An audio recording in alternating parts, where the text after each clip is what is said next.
seja bem-vindo ao Na Sala, o nosso programa semanal, nosso encontro, onde nós estamos estudando o livro de Gênesis. Você é muito bem-vindo aqui conosco mais uma vez. Boa noite, amor. Boa noite, linda, tudo bem? Boa noite a vocês. É uma alegria a gente poder estar aqui mais uma vez. E hoje nós vamos dar uma detonada aí no Gênesis 12.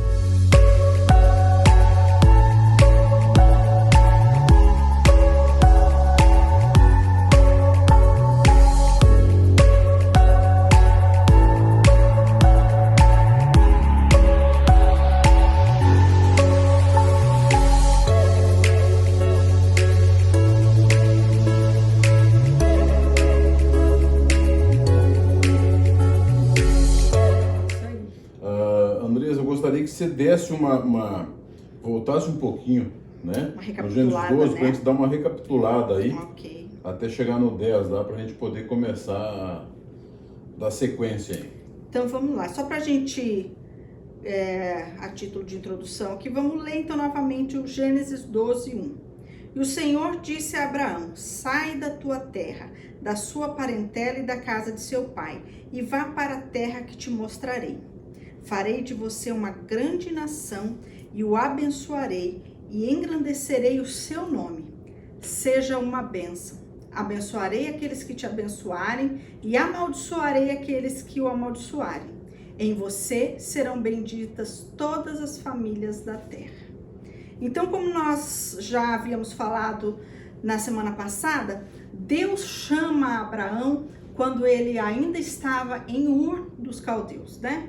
Agora nós temos o hábito de dizer Ur dos Caldeus, porque Moisés muitas vezes fala Ur dos Caldeus, né? Ele morava, provavelmente Abraão havia nascido em Ur e estava em Ur quando Deus faz esse chamado a ele. E esse chamado de Deus a Abraão, nós entendemos que não tinha nada de especial em Abraão.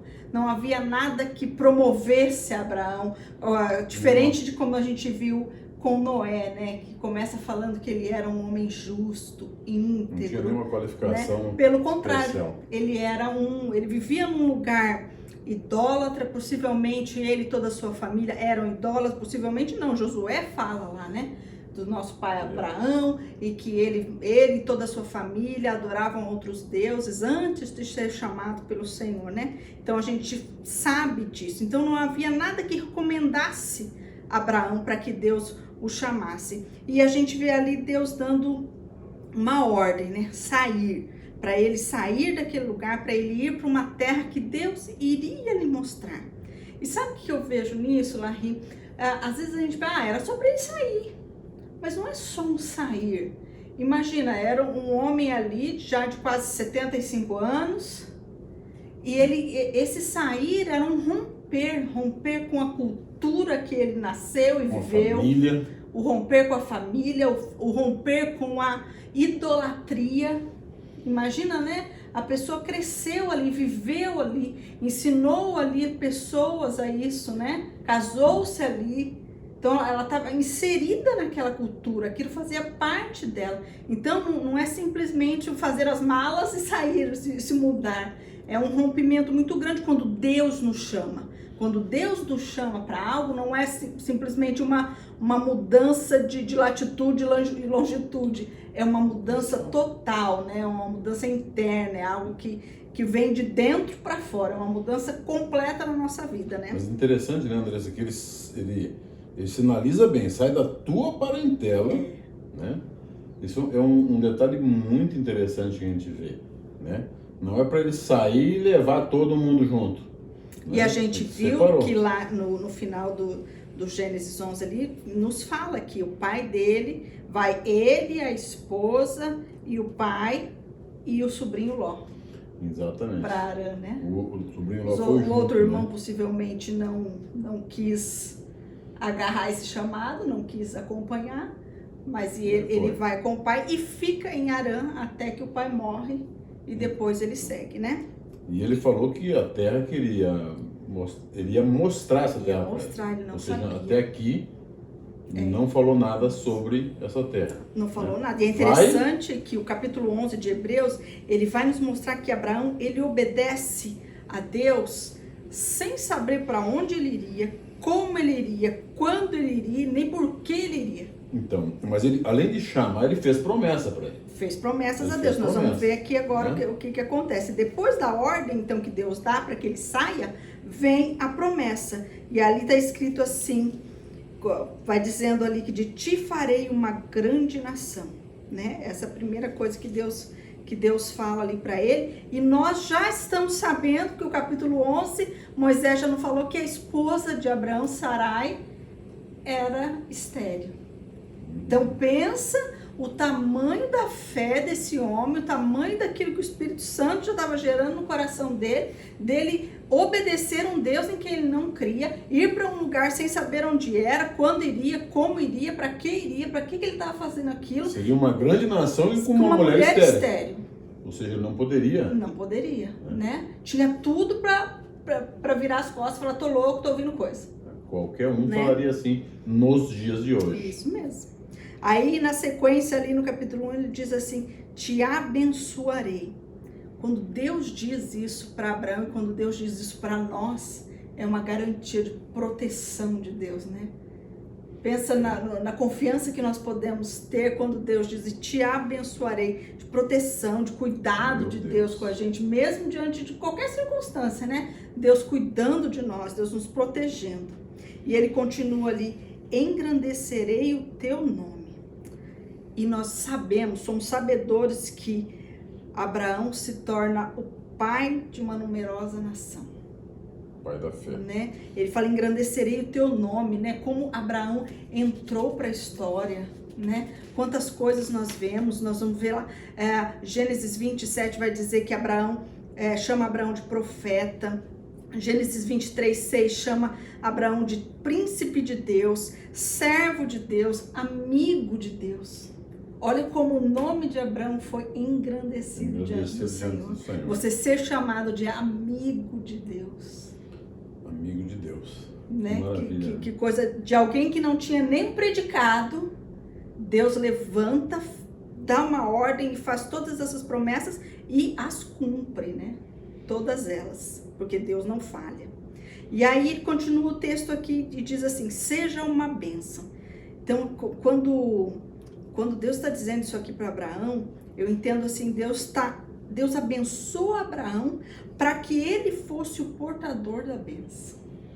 Que através de Abraão veio o Messias, da descendência de Abraão, né? E ali ele diz, abençoarei os que te abençoarem e amaldiçoarei os que te amaldiçoarem. Em ti serão benditas todas as famílias da terra. Gálatas 3,16, Paulo vai chamar o Messias de o descendente de Abraão. Então aqui em ti serão benditas todas as famílias da terra. Deus estava falando de nós. Todos nós. Todos nós. O filho, o portador da promessa, né? Aquele que viria para esmagar a cabeça da serpente, que morreu na cruz para nos salvar. Então Abraão obedece a Deus e a gente entende como que a fé, não tem fé sem você obedecer.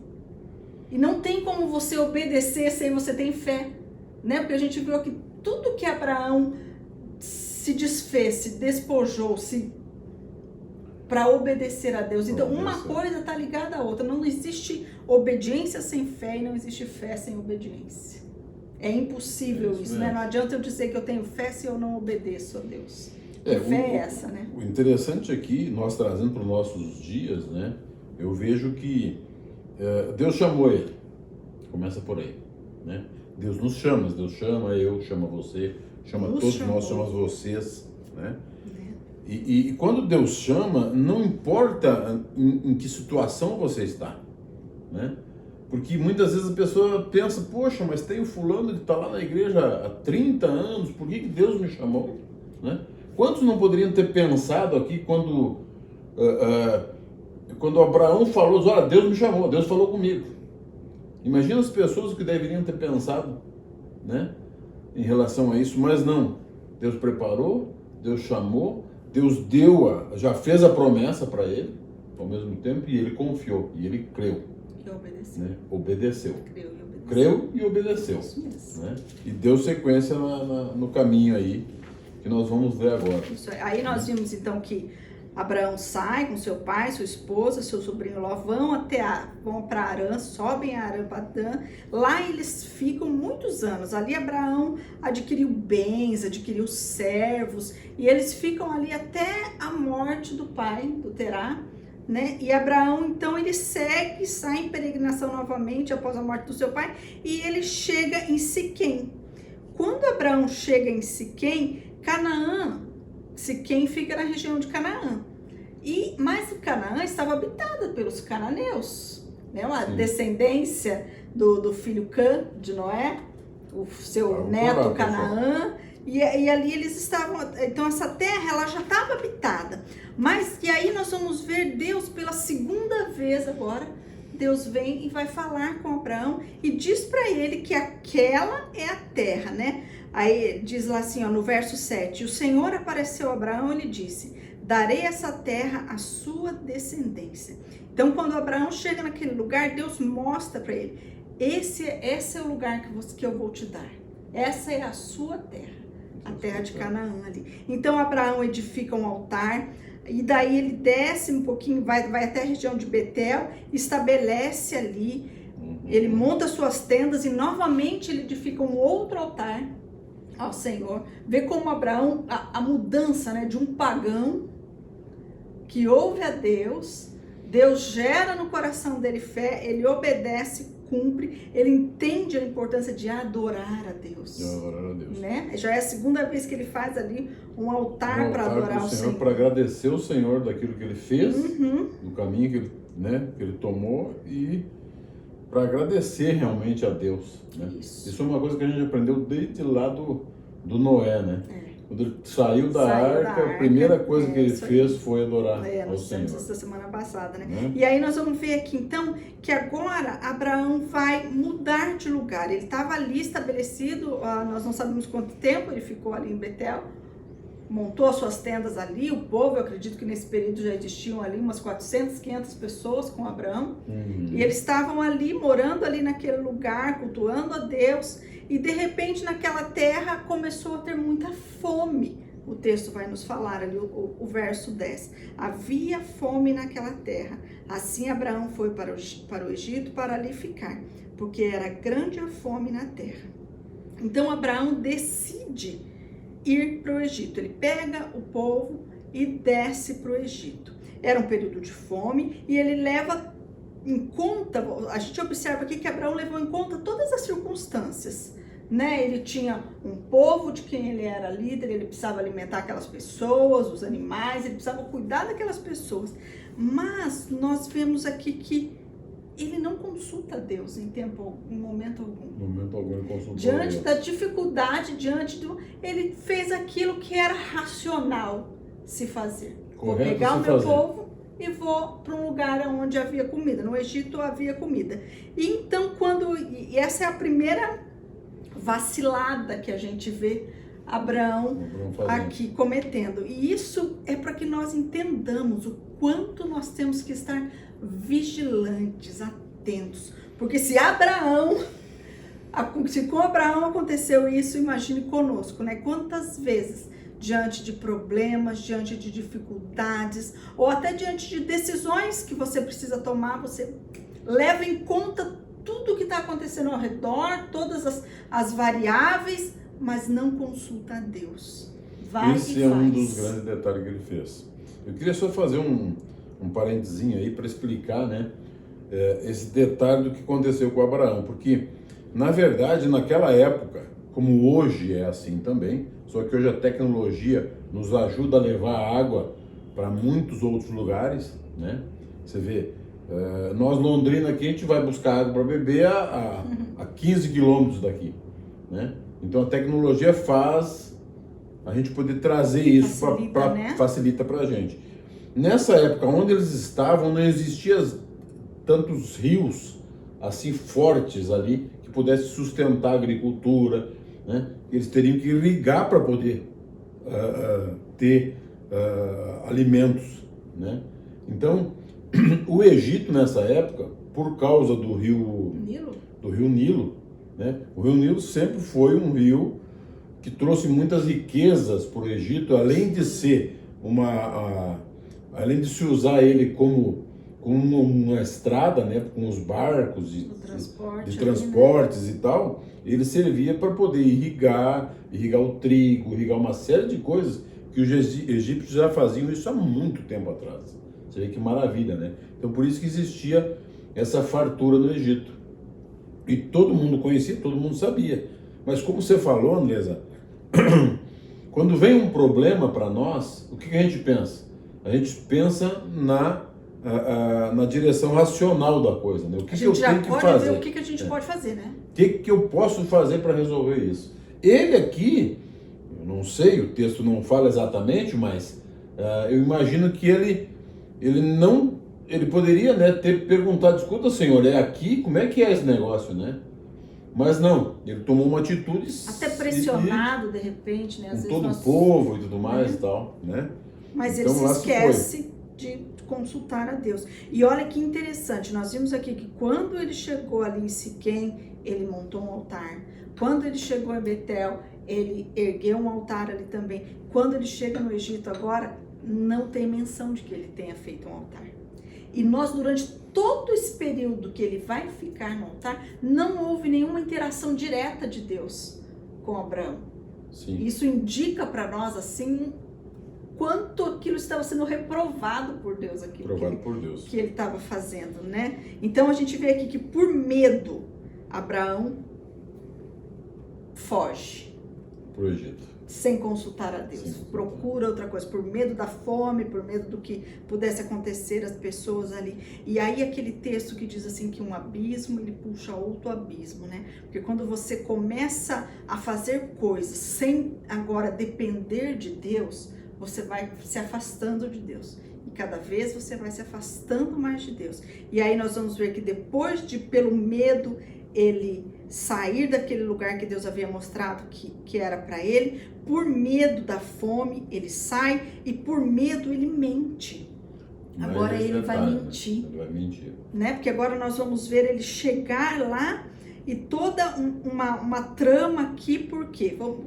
Vamos explicar historicamente isso aqui, como é que funcionava na cultura ali, né? Os reis, os faraós, eles podiam tomar a mulher que eles quisessem. Ele podia pegar para ele, olha, eu gostei dessa, eu quero que essa venha para o meu harém. Eles tinham essa autoridade cultural, eles podiam fazer isso. Porém, também existia nessa cultura a questão do adultério. Isso não podia acontecer. O rei não podia pegar o faraó, que no caso, ele não podia pegar para si uma mulher que fosse casada. Mas então o que ele fazia? Para que ele não burlasse essa lei, ele matava o marido, porque o faraó tinha a autoridade de matar quem ele quisesse. Ele olhava para a cara de um, não gostei de você, tchau.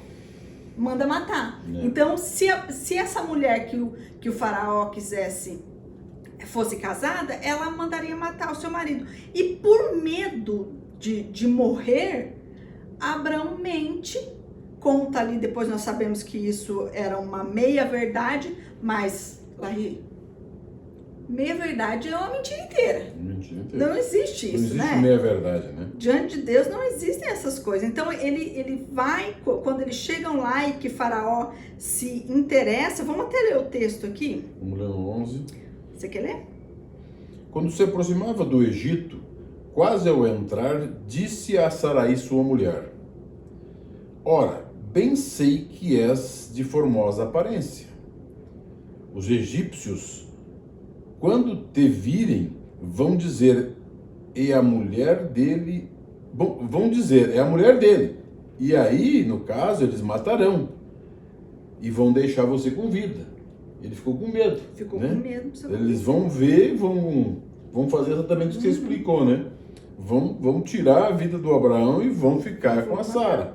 Né? Um detalhe interessante aqui, André, que eu queria dizer para ti, é que a Sara aqui, ela deveria ter por volta de uns 65 anos, mais ou menos.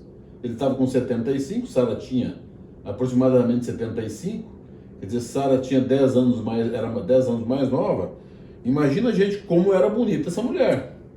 Com essa idade, ser bonita assim, a ponto de chamar atenção, né? imagina como ela era bonita, né? Vou continuar o 14 aqui então. Tendo Abrão entrado no Egito, os egípcios viram que a mulher era de fato muito bonita. Os príncipes do faraó a viram e foram elogiá-la diante de faraó. E a mulher foi levada para a casa de faraó. Este, por causa dela, tratou bem a Abraão, o qual veio a ter ovelhas, bois, jumentos, escravos, escravas, jumentas e camelos. Olha só o que acontece aqui então. Abraão entrega a Sara lá, né, como sua irmã. Sara vai para o harém do faraó, e aí você vê aqui, né, ele fala assim, por causa disso, faraó trata muito bem, e olha quantas coisas Abraão recebeu. Então, mas isso é uma falsa recompensa, né? A gente vê aqui que tudo que ele recebeu ali do faraó, Abraão, que já tinha muitas coisas, já era um homem muito bem sucedido, muito rico, ficou ainda mais rico. Mas nós vamos observar o que veio de ruim com isso. Porque olha só, depois que isso acontece, nós vamos ver logo ali na frente que começam a haver conflitos entre os pastores de Ló e os pastores de Abraão. Lembra-se que Ló foi com Abraão, né, o sobrinho. Nós vamos ver a tão conhecida história de Agar. Agar volta com eles para Canaã agora como serva, né? Eles adquirem Agar ali no Egito, ou seja, se Abraão não tivesse ido para o Egito, não tinha Agar. Não ia ter Agar, não teríamos Ismael, e Israel não estava com esse pererê até agora. E uma coisa interessante, se ele tivesse ouvido a primeira passagem, lá no início do 12, quando Deus falou para ele, sai da tua terra e da tua parentela, ele levou os parentes junto também. Levou um pouquinho, né? De gente. Levou parente junto também. Então... Vamos, deixa eu continuar aqui. Aí, 17. Porém, o Senhor puniu Faraó e a sua casa com grandes pragas por causa de Sarai, mulher de Abraão. Faraó chamou Abraão e lhe disse, o que é isso que fez comigo? Por que não me disse que ela era sua mulher? E por que me disse que ela era sua irmã?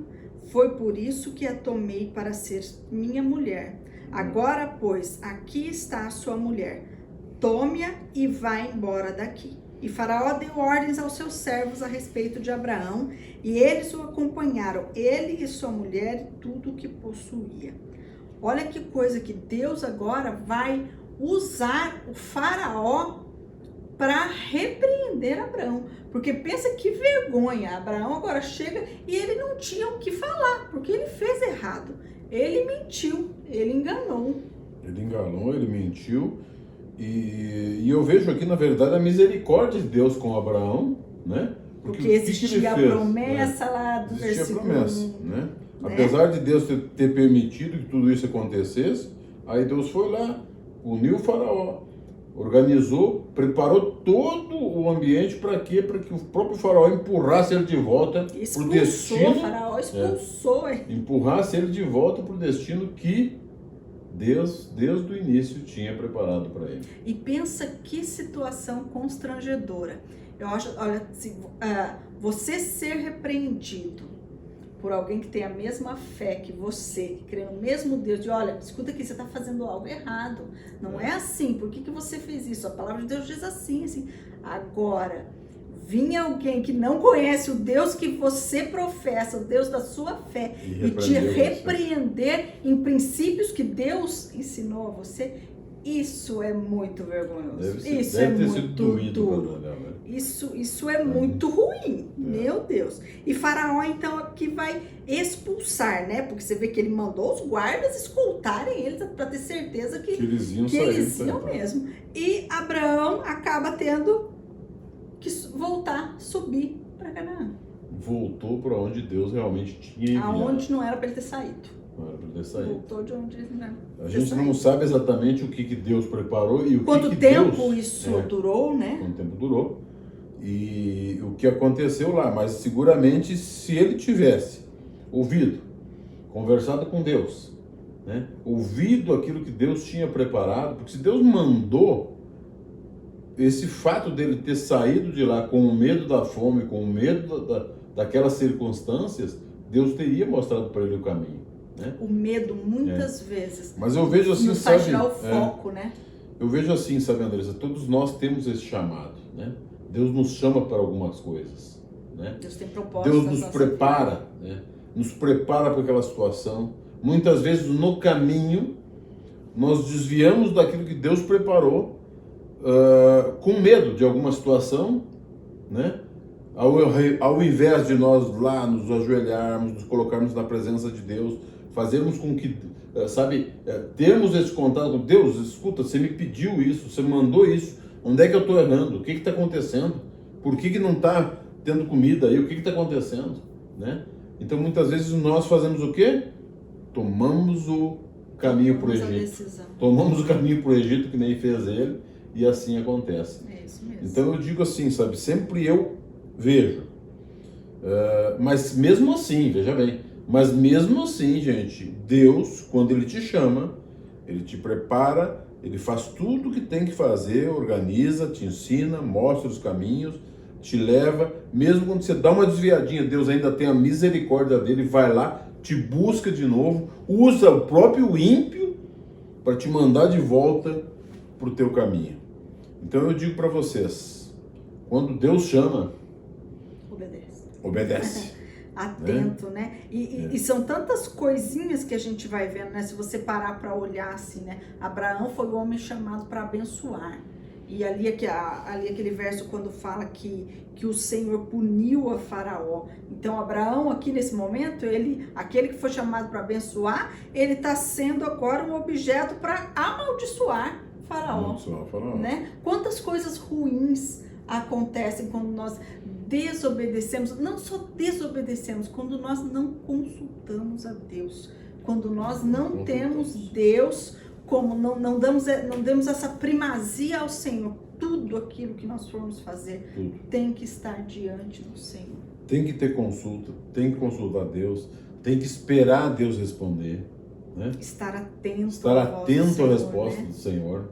Esse é um grande detalhe. Mesmo muitas que às vezes a resposta não é o que você quer ouvir. Muitas vezes nós não queremos ouvir aquela resposta. Como ele aqui, se imagina se Deus dissesse, não, tu vai ficar aí, tu vai aguentar aí, né? Não seria a resposta que ele queria ouvir, né? Mas Deus ia dar a condição para isso, para resolver essa situação.